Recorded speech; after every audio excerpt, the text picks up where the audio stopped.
Hi guys, so today I'll be looking at how you can use your gimbal in your church service. Okay, now some of you are using about 3 cameras, so if you have the money please try and add gimbal to your production. Now one thing I like about adding gimbal is that especially if you are doing a wide shot, those online will probably feel like, oh, they are part of the service because it's going to show the whole room and all of that.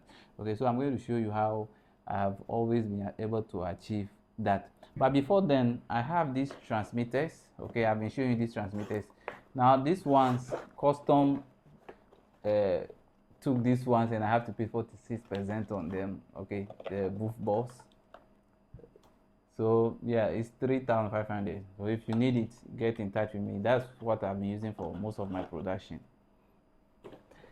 Okay, so let's get to it. Now this is my gimbal I normally use. Is the RS3. I know the 4 is in.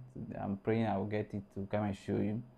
Now normally I use the 16 on it. So but if you have 16 to 35 or let's say something longer than that to maybe 70, that would be nice because you can actually zoom in and still get your shot. Okay, then I also use the 50 on it. So the 16 and the 50 have the same weight, and so I'm able to change it quickly when I'm shooting. So I do wide, and then when I want to do something very close, I use the 50. And R, when you are shooting 4K, is able to crop. Okay, so that helps me to get closer to people. Now the first shot that I normally do is to do an establishing shot that is taken from afar. So probably I'm at the back. I'll start from the back, from the left to the right, or right to the left. Then I move, or I even do it from the side just to show the room from the back. So you have the congregation, their back in the video, and then the stage will come in. That's going to show how big your room is, and it's always nice. So that's one of the shots I normally do. The other one is to go closer to the stage where the choir or the minister is ministering, where I will go from left to right. Now what I do is that when I'm going left to right, I normally don't go straight. I will do something like a circular movement around a little. Okay, so I move like this, so you see that kind of movement, and then you see the person, when the person is singing or the person is preaching, you see it move as if it's flipping a little. Okay, so I do that movement too. Then there's one other movement I like that is very nice, that when the person is singing on stage, I like going on the stage and then I will move. So the person who is directing will know that yes, I want to move. Now I want to face the person's back to face the camera. Then that will show the audience he's ministering to. Then it will show from the back, okay? Then you see the whole congregation. So that's one nice shot. And then I take some of the choir, so I will do a certain close-up. So that's where my 50 comes in.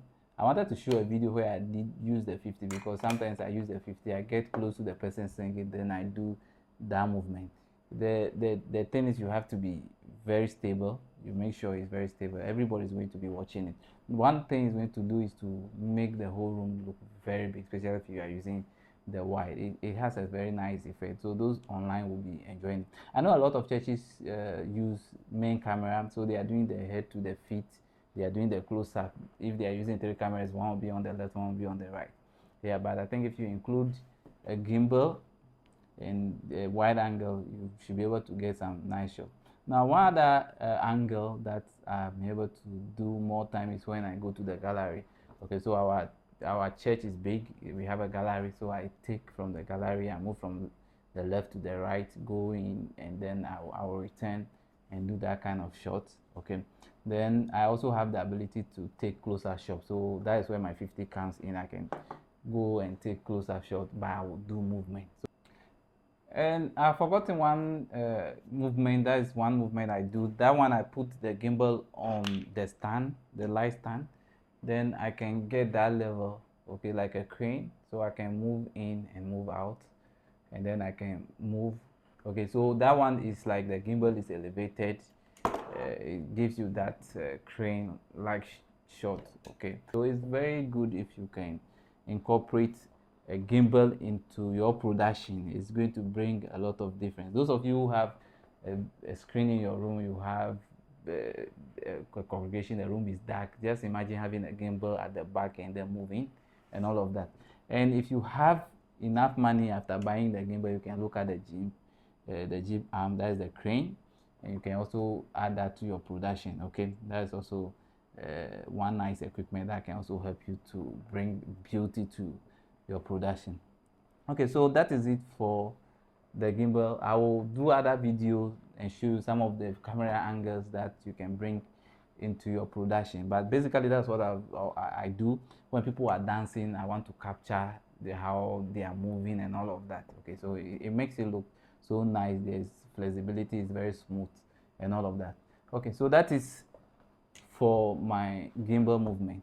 Now, I mentioned that I'll be doing a master class very soon. I'm still deciding on the venue.